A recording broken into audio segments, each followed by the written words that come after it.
Say welcome to the third Ilka Sweden talk of 2025.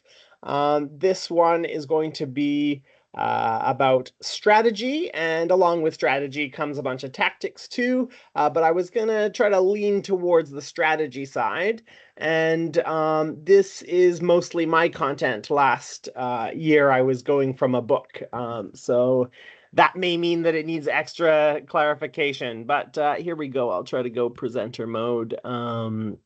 Here, slideshow. Good.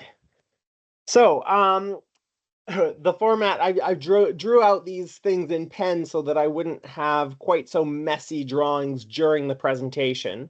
The first concept that I wanted to talk about are ladder rungs. I spelled them incorrectly in pen there. There's no W. A ladder rung. So ladder rungs are imaginary lines perpendicular to the wind direction, which help you compare whether boats are ahead or behind each other. Boat B and boat I are on the same ladder rung here. I may actually be ahead of B because B, I think, is over the ley line. For example, D is a ladder rung behind I. I think that's pretty intuitive. But something that's not quite as obvious is leverage. So distance along a ladder rung is leverage. The more leverage you have, the more gains or losses you can make. So the more sideways distance on the course, the more risk. But the windward leeward or upwind downwind distance doesn't play into that amount of risk. So you're looking at how much sideways distance there is. So this is a diagram of the same thing. Ladder rungs. So this black line here is ladder rung. You can see. Can someone chip in and just confirm that you can see my mouse? Yes, it shows. Yes. Okay, thank you. So I have the black wind direction, and then I have a shift into a new direction represented by green here. So then I've got these, I tried to draw these boats heading up. And so the new wind direction is drawn with green ladder rungs. And so whereas these boats were all pretty similar position before the shift, after the shift, if you draw lines perpendicular to the wind, you can see that this boat that took the higher risk is ladder rung behind that boat. And ladder rung is just an arbitrary measurement. It's not a real measurement. These were just two boats. And this boat is sort of the reference boat, and this one I was just using to show a more conservative way of sailing would be to do a sort of a loose cover here, so sticking close to this boat but not interfering with it. And then a more aggressive option is to tack early and come over here, and then you could make a big gain if the wind went left and a big loss if the wind went right. So that's what I mean when I'm talking about higher risk and lower risk. How far across away on the ladder rung, laterally or sideways on the course, how far are you away from your competition? I might come to it later, but I like saying how far away are you from your competition, because if it's someone in the standings who you can't pass in the regatta, that boat is not your competition.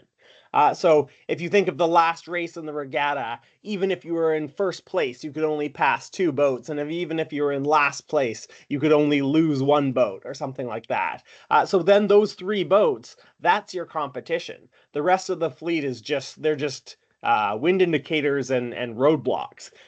So it's interesting to think about who matters in the race. And that's who is relevant for risk. Or if you're qualifying for an event, which other boats are trying to qualify, for example. So I took that first image here and on the notepad, I tried to put little dots into the paper. And so I put the boats in the exact same position in these two drawings. Um, and then I just rotated them upwards and I made a couple of them tack. But this is just a more complicated diagram of this one. So I put more boats on the race course, and then I've made an incredibly large shift left here and redrawn the ladder rungs so you can see. Whereas these boats A, F, and G are all on the same ladder rung before, now F, G, A, F, G, and H. F, G, and H are now a couple ladder rungs back because that was such a huge shift. Um, uh, yeah, so that's just it's just a different way of looking at the race course after the wind has shifted. Um, so when you are in this second position here as A, let's say, A wasn't doing so well before in this fleet, but then after that wind shift, A is level with C and only has a couple of boats ahead of them. B's way over the ley line, is going to have to try to go so fast that he can travel along the ley line. Sorry, along the ladder rung. Um, so I've tried to draw a series of wind shifts here. So we have black and red are the same direction, but the wind shift is left and then back to center. So black and then green is the left shift, and then red is centered again. So we have two boats here. The right boat sails along in our median or our middle normal black wind direction on port. And then in the green phase, in the left shift here, they spend half of the time on port, half of the time on starboard. So that they're only gaining when they're only on the lifted tack for half of that time. And then when the wind comes back to center, they're on starboard. So this is just sort of our reference boat who did a little bit of both in the left phase. And I tried to measure this out. It's not perfect, but I tried to use measurements so that they sail the same amount of time. So we look at this boat, the boat on the left, sails on starboard and doesn't gain or lose anything. It's on the same ladder rung as the right boat, but now has more risk or more leverage. So then the left shift comes, and one option is that this left boat tacks and sails on the lifted tack, and then tacks back again when they get back to the center direction, and that puts the boat ahead, a little bit ahead of this one. And that's because green sailed a knock for half of the green phase, sailed on a header. The other option is that this boat doesn't notice the shift, sails a little bit lower for the green phase, and then heads up again in the red phase. So this decision was the difference between ending up here or ending up here. Yeah, just to visualize it there.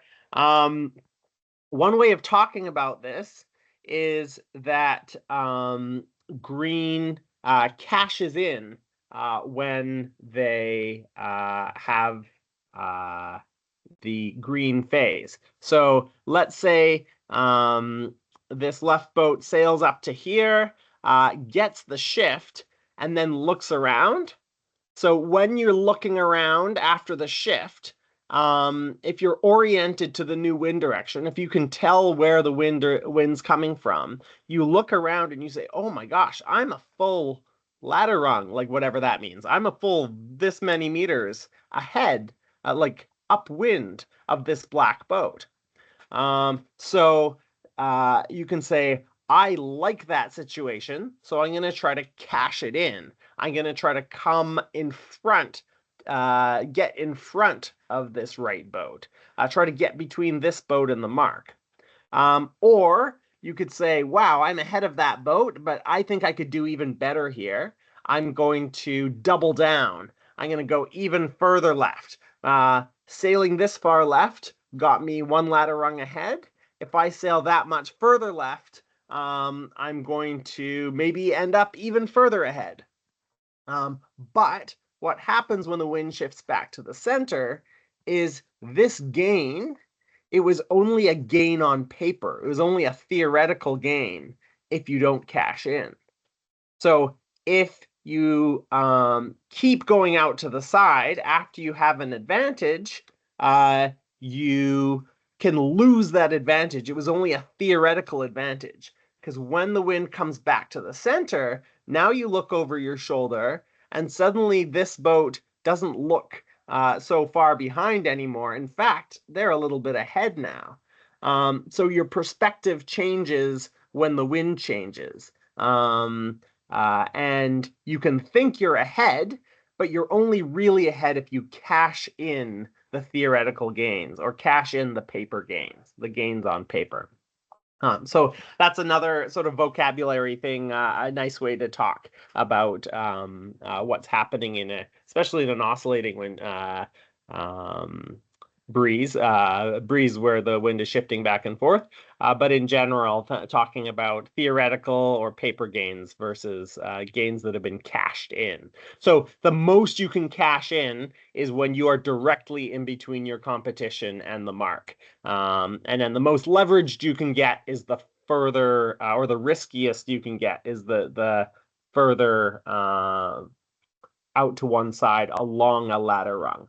So I think most of us probably have the experience. Let's say this boat is on, let's say this boat tacks, this farthest left decision boat is coming in on port, and the wind shifts left again. Oh, I'm ahead of everyone. The wind shifts middle. Oh, I'm not doing that well. Wind shifts right. Oh my God, I'm going to lose this race. So that emotional roller coaster you get as you sail back into a race course after being too leveraged out on one side. So one thing that this terminology helps us talk about is the effect of big shifts versus small shifts. And this comes in all shapes and sizes. But one way that we talk about big shifts is sometimes phases. So when the wind shifts from the black direction to the red direction here, we can say that we are in a left phase. And then if it shifted to the right here, you could say it would be a right phase. So using the word phase is just a way of differentiating between small temporary shifts and big ones that tend to stick. So within one wind direction, so like this black direction, you can have smaller, short shifts. So we have sort of a median direction or middle direction with some shifts. And A and B have made different decisions here. So A is either just being risky or ignorant, or they have a plan, they've seen something special. And in the blue phase, or the blue wind direction during I guess you could call that the black phase. It sounds like a band or something. So A takes the header in the blue, and then the wind shifts to the green direction, and then they can point higher, and then they get another header, and they're not tacking on these shifts. They're just going further and further out left because they think the left is going to be so good. And then the other possible decision here is that the blue boat, the B boat, I started drawing it incorrectly here, but I left this, I kept this drawing because if we piece it together, you can see that if B tacked on the wrong shifts, they would end up here. If they tack on the right shift, the correct shift, they end up here. But I have I think I faked my way through this. These aren't measured quite as well. But let's say that by tacking on the shifts, B ends up this ladder rung ahead So from this ladder rung to that ladder rung, that much ahead of A, just by tacking on all the shifts when A missed all the small shifts. But then the left phase comes in, or the big left shift comes in, and suddenly A goes from behind to ahead, in this case, over the ley line. So whenever I draw these things out, I have to make the shifts big so that you can see the difference. So I'm often exaggerating and having boats over the ley line. But now A is the difference between this red line and that red line, or maybe a little bit less than that. A is this far ahead of B in this red phase. So by leveraging out, doubling down, assuming more risk, however you want to say it, A has managed to get ahead of B, even though B tacked on all these small shifts. So the bigger shifts can be more important than the small shifts. This is especially true on a long race course where you have time to have both big and small shifts. But an interesting thing here, obviously, if the wind shifts back, A loses whatever A has not been able to cash in. But A also sacrifices the small shifts if A is on the ley line, right? If you get a header on the ley line, you can't tack because then you're sailing perpendicular to your destination. You're sailing nowhere near the right direction. And so that's if you get a header. And if you get a lift, that would allow you to sail even higher, even further away from the mark. So you can gain a little bit from a lift if it lets you maybe get planing or something because you can point so low. But essentially, you can't gain from a header or a lift on the way back in. So if you're going to take this big risk, you have to be confident in this oscillating breeze that I've invented here. You'd have to be just careful that you're not going to lose all of that advantage you had to the boats that are able to tack on the small ships and take advantage of those. Or potentially you could have a puff of wind here or here, and this boat is able to get to the puff of wind, whereas this boat has committed. There's no more options left. Yeah, I saw a hand raised. Victor? I can read the question. It's from Victor. It says, how can you tell apart if there will be small shifts in the beginning but a large shift halfway, or is it just good guessing? Yeah, I think I have. Do I have answers for that here? No, maybe I can skip ahead to how could you know? So we're coming to it.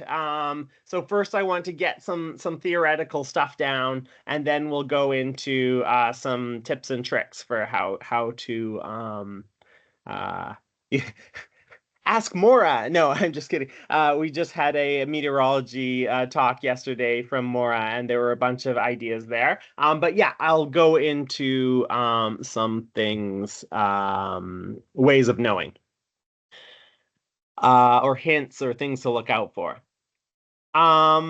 So here's a scenario. I think I've kind of already talked about this, the emotional roller coaster of you're coming in close to the port ley line or on the port ley line, and you are crossing everyone, you're looking like a hero, and then the wind shifts back, and suddenly you're not crossing anyone.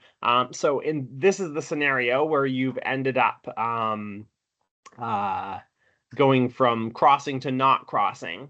And then the question is, how do you respond to this? So again, this is maybe more tactics than strategy, but your options here are to tack and refuse to cash in your loss, so double down, or you can just minimize your damages. If you double down, you'll end up on the ley line, and then it's difficult to get into the mark in a busy fleet. You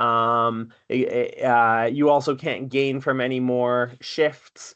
So this is a really interesting decision. And the answer, in my mind, is the answer to these questions. So, will there be another shift that happens soon enough?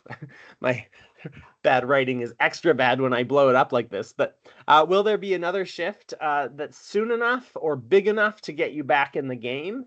Um, or should you just accept your loss on these three boats and at least be able to come in ahead of the next bunch of boats, for example?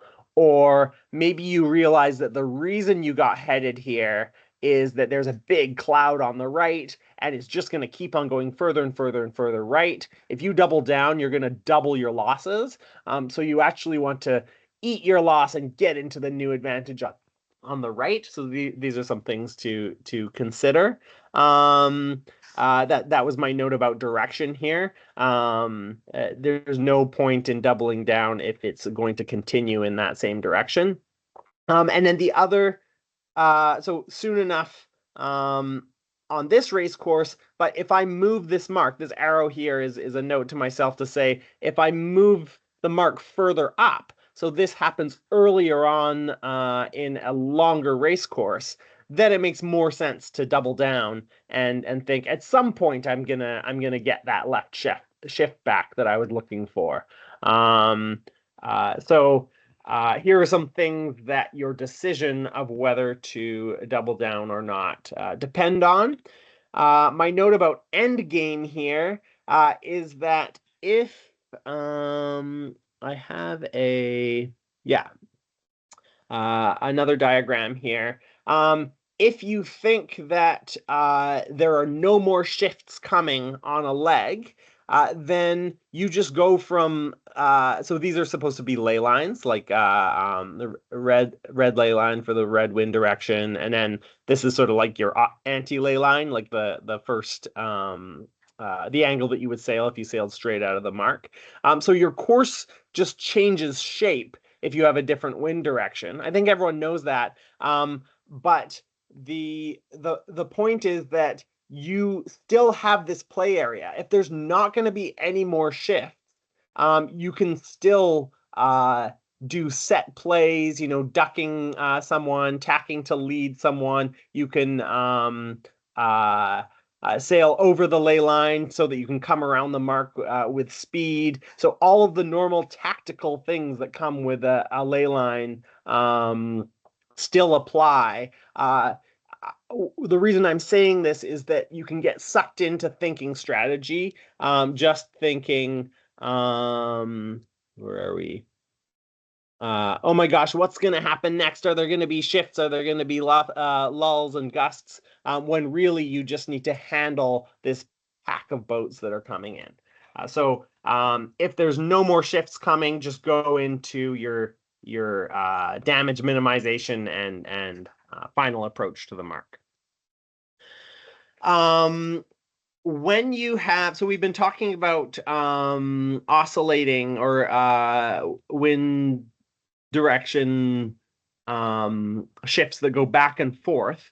But even in a situation where you have wind that's going back and forth, you can end up having what is essentially a persistent shift when it is in reality an oscillating breeze. So maybe both of those terms are difficult terms. So oscillating means going backwards and forwards, and that could be going backwards and forwards slowly, or it could be going backwards and forwards quickly, and it could be locally, or it could be over the whole race course. Persistent shift is when it only goes in one direction. It persists further and further. So if you have a long, slow, let's call this a phase, just to change the word, so I'm not saying shift so much. You have a long, slow left phase, and then a bit longer, you have a right phase. You can actually time these out, and sometimes they're quite reliable, but uh, I'm thinking of I think it was last year at Stenungsund, and where else? I feel like it also anyway, it happens quite a few places where I'm sitting in the coach boat watching the fleet start, and the first fleet has a right end of the start line favored, and the second fleet has the left side of the start line favored, and then the third fleet has the right end of the start line favored. And so it's actually a 10-minute oscillation. It's just that whichever start you're in has you get that end of the phase. And so if you had a 5-minute upwind, and if it takes 10 minutes to go back and forth, then for that whole 5 minutes, the wind would only be shifting in one direction. So essentially, even though on the big scale it's oscillating, you have a persistent shift. I think our upwinds are more like 7 or so minutes, and I think a world-class upwind is maybe more like 12 minutes. So that's sort of the time frame. Uh, Someone can correct me if they have better stats on that, if we have a race organization person. But yeah, 5 minutes would be a short upwind. But this is just so that the math ended up nicely. So a persistent shift. Again, I've tried to color code this. So we have the black phase where the both boats do the same thing. The only change is the leverage. Then in the blue phase, this boat stays on port because they're getting lifted. That makes sense. Then we get the green direction, and they stay on port because they're getting lifted, and just keep on getting lifted and lifted. And you think that getting lifted is good because you're getting pointed more and more towards your destination. But the way that you want to think about it is that you want to get to the side of the course that the wind is going to be coming from. So if you somehow knew, and again, I'll answer Victor's question later on, but if you somehow knew that the wind was going to go left, you want to go left before the wind goes left so that you can take advantage of this leverage ladder rung thing. So here, you're sailing on starboard, maybe for no reason, maybe because you knew the wind was going to go left. And then you get this blue shift, and here black must know something, or the left boat must know something, because or they just were forgetful, but they could have tacked and ended up here. That would be how you'd respond to an oscillating breeze. You get a hit, knock, and then you tack. But you're like, yeah, I don't think that that's as far left as it's going to go. So this boat eats the knock and sails into the shift, getting more leverage. So they're basically sacrificing distance up the course for leverage sideways along the course. Then the wind goes even further left, and this boat says, okay, there's got to be some end to this. So I'm not going to just keep on eating more and more headers. I'm going to tack. And when blue tacks at this second, they might, if they're very good at seeing angles, notice that they're already a little ahead of this boat, but maybe not.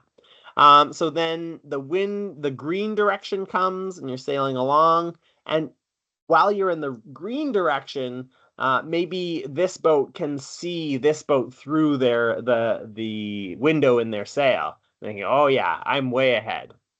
And then just to make it a fun, exaggerated example, I have the wind going even further left, and then there's this massive gain that this boat has made on that boat. But one thing that's worth noting is that this is only a gain if the wind is gonna stay in this red direction or go even further. If the wind pivots back to suddenly goes all the way back to the black direction, this boat actually is very slightly ahead. The right boat is very slightly ahead of the left boat, and that's because they sailed this as an oscillating breeze. So if the wind oscillates back, then the correct strategy was to sail on the lift. But if the wind only goes one direction, then the correct strategy, looking back, was to have eaten a little bit of the header Um, but you can overdo this sailing into a knock or going left before the wind goes left. Uh, you could imagine that if the mark is, let's say, by the P in persistent, then and the wind stays in the red direction for the rest of the leg, then this boat is happy. This boat sails straight there, and this boat has to tack a couple of times to make it up to the P. But if the wind was set to the black direction, then the the left boat could have probably tacked like here maybe, and then gotten lifted up and up and up and up and up to sail straight to the mark. So you stop gaining once you're over the ley line. Yeah, so there are some things to think about with persistent shift. So now I ask Victor's question. How on earth could you know that a big shift or a persistent shift is coming? How you could because you can't apply this strategy if you don't know whether it's going to be persistent or oscillating. So I was going to ask the group, but maybe since Victor's already asked the question, I'll just go right ahead. So I have some suggestions here. Um, if you come out early on the race course, you can watch your compass numbers, or if you're very observant, you can watch where your boat is pointing towards. The only challenge with that, if you look at my mouse, let's say that the mouse is the wind is coming down the board or down the presentation, and this boat is sailing on port in the direction of my mouse movement. If they're pointing at oh, you can't see that on your screen. Anyway, so you have to look for a landmark on the shore, but if you tack and tack back, you're going to be looking further up the shore. So it's a little harder to gauge with landmarks whether you're being lifted or headed, and that's where compasses are really nice because no matter where you are on the race course, they measure your angle rather than what the boat is pointing at. So when you keep glancing at your compass, you get used to the numbers you see on starboard and the numbers you see on port. And then when you see a number that you don't recognize, a little bit of a different number, that can raise the alarm bells. You say, "Oh, what does that mean? Is that just a fluke? Is that just a one-time thing? Or is it going to be the new normal? Is that going to be the new wind direction that I expect to see?" So when you have a change coming, the wind usually gives you a bit of a warning. You get a little, let's say that it's going to turn left, you get a little left shift, and then it comes back. And then you get more of a left shift, and then it comes back. And then the left shift comes and stays almost all the time, and then you get like a little bit of an old center direction shift, and then it goes back to left. So unless there's a wind line, and even then, uh, it's usually not just a one-time simple change. You get these little hints, in my experience. So if you see that new number for the first time, it's probably not the last time you're going to see that number. So one way of noticing that the wind is changing is to get out early on the course and look at your compass or look at where the boat's pointing, or to turn up into the wind. Every time you think that there may be you could set your watch for 5 minutes or 3 minutes or something, and every time your watch rings, turn up into the wind and take a compass reading or look at where your boat's pointing, and follow the progression of the wind. Um, the other way to do that, maybe you couldn't get out that early on the race course. Maybe it's the D flag or whatever held you in.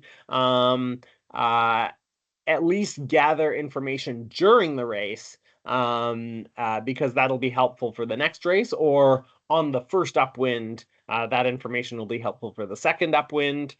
So looking for patterns, for example, every start that happened, the wind was in a different phase, so I can sort of expect that about every 5 minutes the wind's going to change. Or maybe another hint you could have, looking upwind, you see a bay getting a little bit of wind in the bay, some dark ripples, and then that wind slowly works its way down to the race course. So then you have some early warning. But the problem is timing, because you can see the wind coming and then go to that side. But then if it takes 3 minutes for that to come down, a lot happens on a race course in 3 minutes. A lot of other things that maybe you didn't see could happen. So you can also be too clever by overcommitting to the hint you have. So you want to also pay attention to how long it takes for a gust to come. That example of the wind coming into a bay, I think I was visualizing. I think I remember that happening one day on ESM in Vesteros. Anyway, um, other ideas, looking at other fleets. You don't only have to take information from yourself. If the whole fleet is on starboard and then the whole fleet is on port and then the whole fleet is on starboard, that's a tip that it's probably an oscillating breeze. Or if the whole fleet is hammering it out to one side, and then the people who went furthest come out ahead, that could be some sort of geographic or persistent shift on that side. Uh, Clouds. So if you see a new direction on your compass, or you notice that you're pointing higher, or other one funny one is if you feel a different temperature in the air, that can also signal a change. But the one that I wanted to highlight is clouds that have fuzzy bottoms. So clouds that the bottom of the cloud is blurry. That is precipitation coming down, usually rain or maybe snow if it was really high level. I don't know.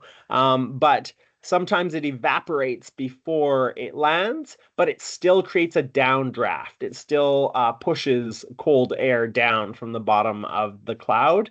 So if a fuzzy cloud comes close enough, fuzzy bottomed cloud comes close enough to the race course, that will change the wind direction. But knowing how close it is very difficult. And I think Victor asked a really good question tomorrow last night about how close it has to be. And the answer was very close. So if you see a cloud approaching, there can be a little bit of a reality check. Like, is that actually like 2 kilometers away, or is that right over top of us? Um, a line of clouds could also be a tip off that maybe a new front is coming. But if a front comes, you're probably thinking abandoning the race. That's usually a very big wind direction shift. But maybe a line of darker water or a line of rain coming might change the wind in a small enough amount that it's important for the racing, but it doesn't destroy it doesn't cause the race to be abandoned. Yeah, lines of rain or lines of wind associated with clouds are more important. Um, Also, the forecast. Forecasts are pretty bad at getting the hour of the day right, but they're pretty good at getting what actually happens in the day right. So if your forecast shows that for the beginning of the day, it's going to be whatever, northwest, and at the end of the day, it's going to be west, then we're expecting the wind to go left. And one thing that I like to look for on the forecast is if it shows the north direction was sunny, and then the northwest, and then the west direction was cloudy, then I'm going to look for clouds. And maybe there's a chance that when the clouds come, they pull the wind left or west.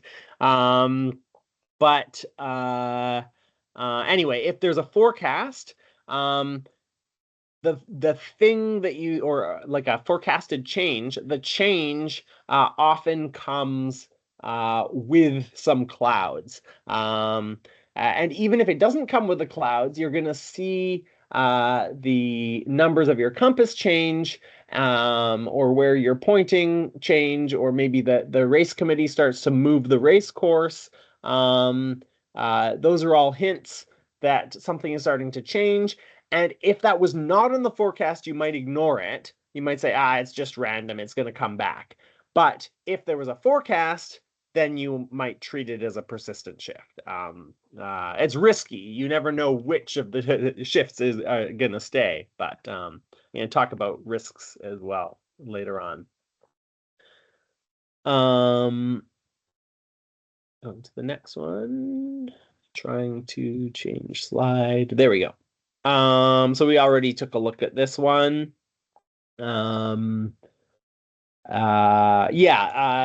Sailing the long tack first, I also wanted to talk about that. So one way of thinking about tacking on the shifts is to sail the long tack first. So if you're in the red direction here, you should be on port.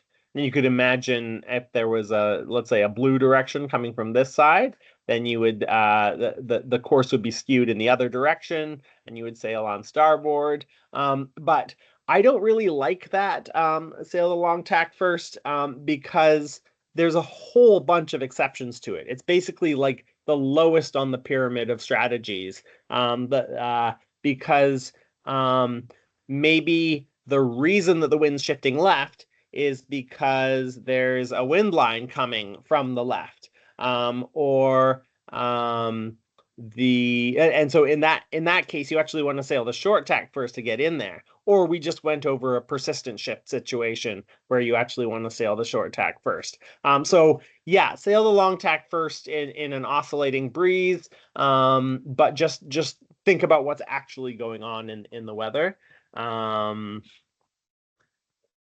So here's another sort of decision-making moment. When a wind line comes, let's say you notice the wind line, you sail towards it, you feel it, and so then my cue or my suggestion is that at that point, just like double check, look up.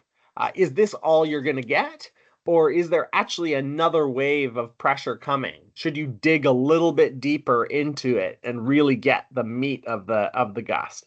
So not all wind lines happen like this, not all gusts happen like this, but you want to, as you approach the wind line, sort of be looking around, okay, how long is this? Has it been moving down the course? So these arrows are supposed to represent this one didn't notice the wind line, sails slower with shorter arrows. This boat tacked on the first wind line, gets more speed and some more height.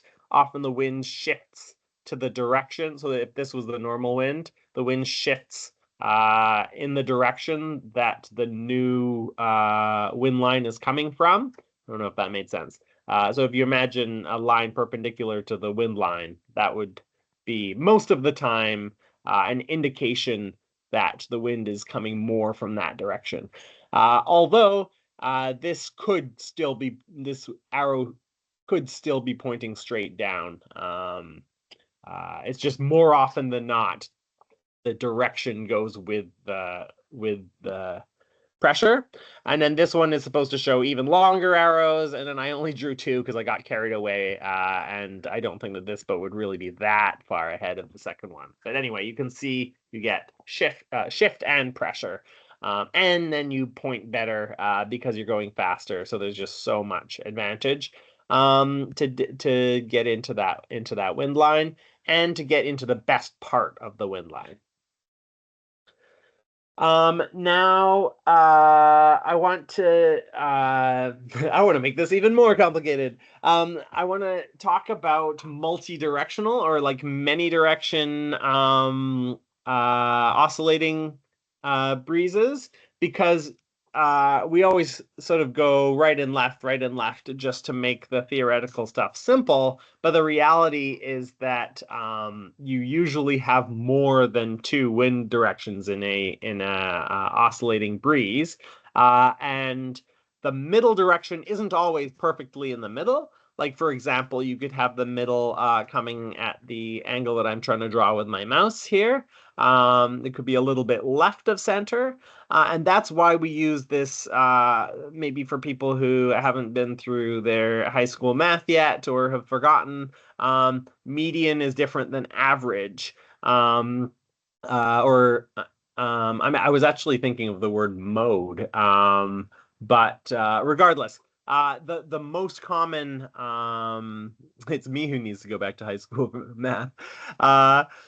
The most common wind direction is, in sailing, we often call it the median. When the wind is in the left, there's so much to be gained from being on port. Even if you're on this side of the course, you should be on that port tack just to cash in that left shift.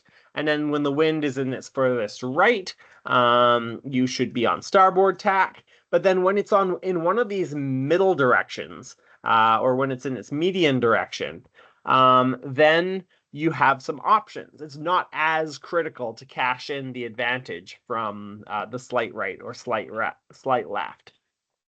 So when you're in the median wind direction, you reposition on the race course. Let's say you're way out on this side. When you're in the green direction, you're making so much. That's awesome. But you're a little worried that the red's going to come back. So when it comes back to the middle, you make sure that you continue to sail into the course. Um, uh, or if there's another boat beside you, in the median wind direction, you could tack onto a knock just to clear your wind, and then tack back to the favored side.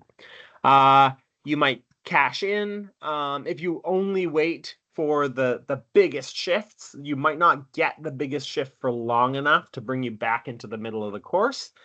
So use your median wind direction to cash in at the end of the leg, or at the beginning of the leg, use your median wind direction to leverage out to the side. So let's say you know that the left is favored. You're going to go left. And then when the red direction comes, you're going to tack and go right for a second. But then if the wind goes back to the middle, you're going to head further out left again, because those let's say the righties are very rare. One sort of way of visualizing this is that in the red wind direction, often the whole fleet will be on the same tack. The whole fleet will be on port in this case. But that's not foolproof. So it could be because of a shift, but obviously at the top mark, if everyone's on the left of the course, they're all going to be on port just to get back in. And also after a start, everyone has to sail on starboard while they're pinned. So it's not foolproof if everyone's on starboard. It could be because they just started. And then another funny one is that after a mark rounding, people often stay. So if it's a mark to port rather than a gate, people often sail out on port, just continue out to that side, kind of mindlessly. But in the middle of a leg, what direction the core of the fleet is could be an indicator of what phase you're in. So if you find yourself on port when everyone else is on starboard, just do a little reality check. The chances that you're smarter than every other person in the fleet are low, or it could be that you're in a little isolated gust, and that's great. Then you'll be gaining on everyone, but just be careful. Be careful with that one. Yeah. So here's another situation that is fairly common. So this is I'm going to put an oscillating breeze on top of this. So first, let's talk about the slightly more basic situation. So we've got land on the left, go left. And I will very quickly, you can listen to weather talks to get this in more detail, but very quickly, when there is less friction in the northern hemisphere, the wind will be relatively further to the right. when there is more friction. So friction comes from trees, it comes from buildings, it comes from wind hitting the water low down. Uh, if there is more friction, the wind is shifted further left. And strangely enough, this is because of the rotation of the entire Earth. So when you have less friction from open water, you have this relatively right wind direction. When you have more from, let's say this is a shoreline, or maybe there's trees, or maybe this is a cliff, the friction from whatever's on the shore is going to make a relatively left wind direction. So these wind directions are squishing together, which accelerates the wind closer to shore. That's why that saying of land on the left, go left exists in the Northern Hemisphere. Um, so one, and then also if this is a cliff, you also get a bit of funneling because this wind coming from a relatively further right direction, it has more trouble escaping if there's a cliff there. But anyway, so what I wanted to show here is that if you're sailing in towards a wind shear like this, so shear meaning that the strength changes while the direction doesn't necessarily, you're gonna the boat further to windward, or the boat further away from the stronger wind, is going to end up falling into the boat that gets to the wind first. So it's so advantageous, so good to be this left boat, because you get into the wind first, you end up going faster. And then because you're going faster, you end up pointing higher. And so this boat falls into that boat.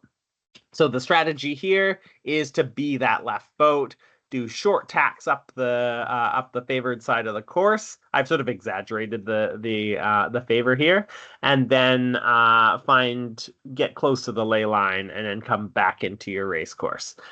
So I think that land on the left is actually a relatively small factor. There's a lot of our racing where land on the left is a small factor, but actually tacking on the big shifts or finding a good gust um, uh, is more advantageous. But I'll talk about weighing those factors off against each other later. I should think about a break, but maybe we'll go a couple more slides first. So at the top here, we have the last slide. We have land on the left with the wind stronger, closer to shore. And then I'm saying that at this venue, there is also some oscillating wind. And let's say that we have the left phase come in. So now I've drawn these arrows again, but shifted left. And then this venue is even more complicated, almost realistic. And we have smaller shifts within the bigger phase. So when the wind slowly shifts left, it doesn't just stay there constantly. It still flicks backwards and forwards. So what that lets you do is these small shifts let you reposition yourself. So the reason I'm talking about I made the presentation in this order is that this idea of having a median where you reposition, you can have within the left phase, which should take you out this way. You should be on port in the left phase. The problem is that if you're on port, you're sailing away from the advantage that you had closer to the shore. So you definitely want to be on port when you have this extreme left here. But when you have this slight left, you might want to take a disadvantage, take the header just to get back in. So your right part of the left phase is like your median in this one. So you use those small shifts to reposition. You could think of it as take any excuse to get back to the favored side. So even though this is really not a right shift, it could still be worth using to get in towards the wind. And then here I have some decision-making ideas. So we have two boats here, and this boat is almost being lee-bowed, like very risky that it's going to fall into that boat. Um, if uh, so one thing is if you're in this position and you see the boat in front of you glancing nervously at you, try to read their body language. If you think they want to tack, you say, "Oh, go ahead, you can tack, you can tack," because this boat is making it harder for you to get to the favored side of the course. Maybe this boat forgot about land on the left, and this boat is just thinking about these small shifts. So this boat might want to tack on a small shift. Don't pin him. Don't prevent this boat from tacking. If you can encourage this boat to tack, you get to the favored side. So one of the ideas is to say, go ahead, you can go tack. Um, so in the median wind direction, it could be worth staying in this awkward tight lane here, just to get into the pressure. But if this is the left part of the left phase, this is a terrible place to be. Just tack and tack back, just to clean your lane. Yeah. Then on this scenario, again, I am imagining that you are the windward boat that's in danger of being lee-bowed here. There's no reason to stay in this position. Um, uh, I would recommend tacking and tacking back because so now I have these boats way too far away from way too far away from the wall here. But imagining that these boats are a bit closer to the effect where the left gives you more pressure and this sort of shear. This boat shouldn't stay in a tight lane going away from the favor, away from the stronger wind. So there's no reason to be here. If you really want to go to the right, tack and then tack back, and then you'll be in more pressure. Or just tack and go back towards the favored side of the course to the wall. I think that we'll do this one and then take a break. So because we've just been talking about this Coriolis effect stuff, where higher friction situations shift the wind left and lower friction shifts the wind right. I thought I'd go through a bunch of applications of that, but I just want to make sure that everyone recognizes that it is a very weak effect, in my opinion. So this is probably the best one. Land on the left with a cliff. That's maybe not weak. But this one, so that's called convergence because the two wind directions are converging, coming together.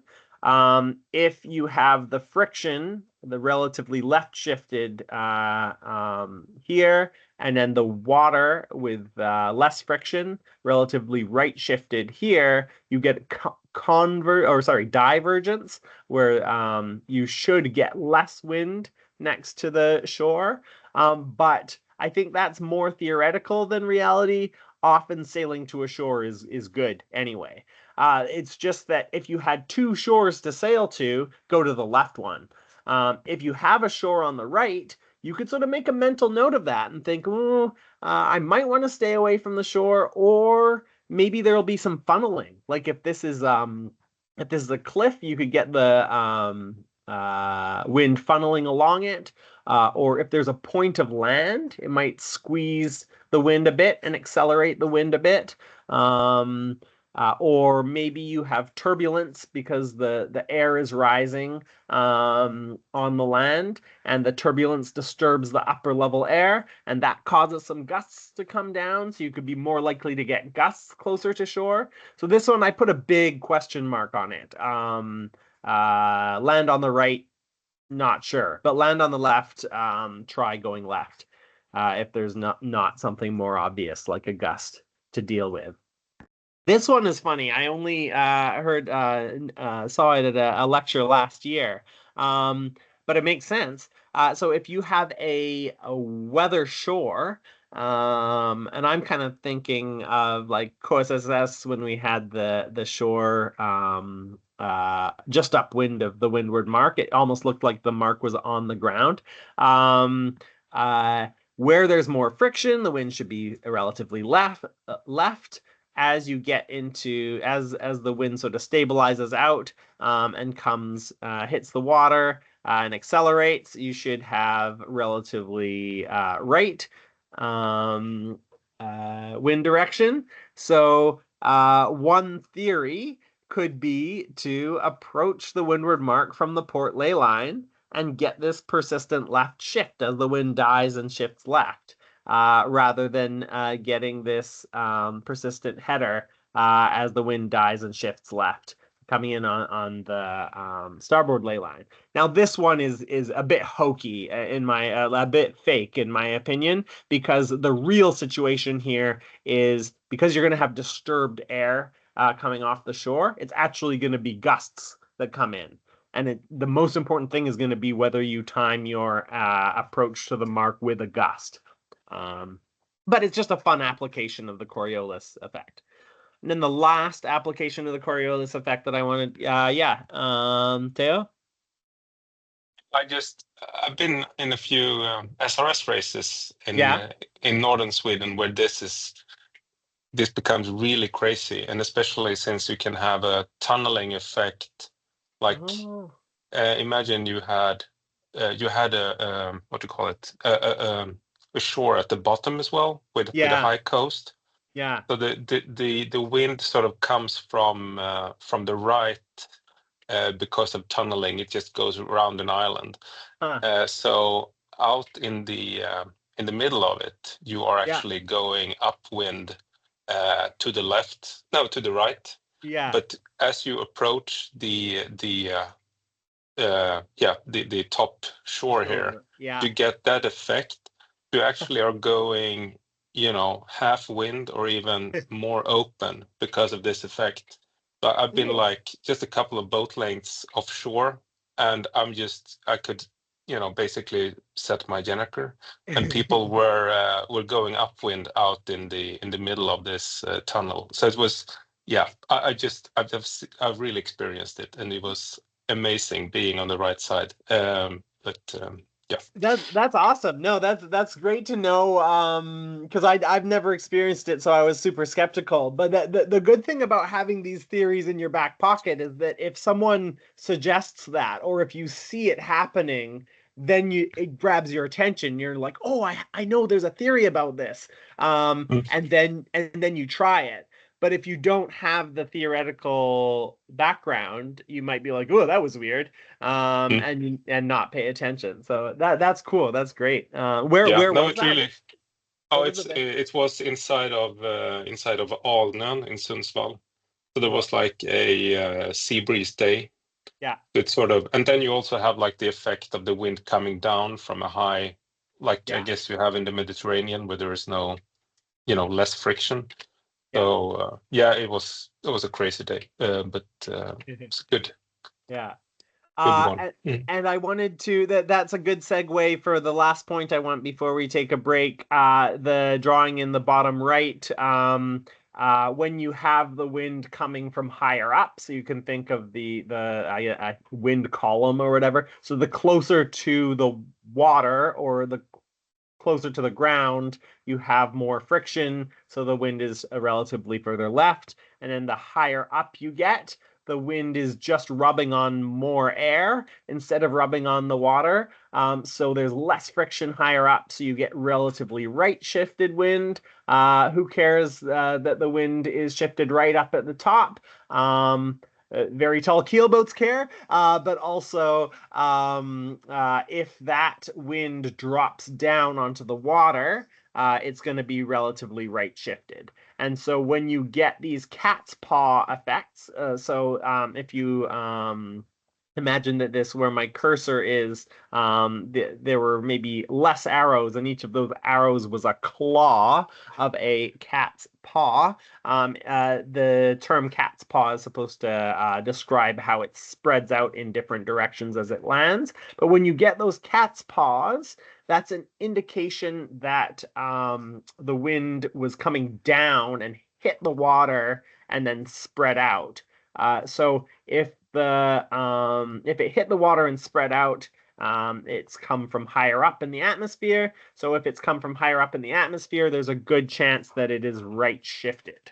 So overall, this gust, the cat's paw gust, is a right shift. I rotated the picture to try to make that real. But the cool thing about cat's paws is because of the curve, the different angles at the different parts of the puff, you could still use this cat's paw as a bit of a left, if you could approach it from this side.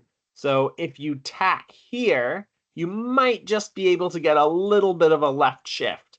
Definitely a left shift relative to someone who approached it here. So if you get, so one time when this happens, as Teo was saying, is if you have a cliff or a high, something high to windward of the race course, and then the wind is forced to drop down. But another time that it can happen is on a very warm day, where you have uneven heating of the land upwind of the water. So the uneven heating disturbs the higher level wind and maybe sometimes causes some of the higher level wind to drop down. But yeah, so if you, in one of those situations, you get the wind dropping down into these cat's paw formations, and you can choose whether you want a left shift or a right shift, particularly a right shift, by approaching the gust properly.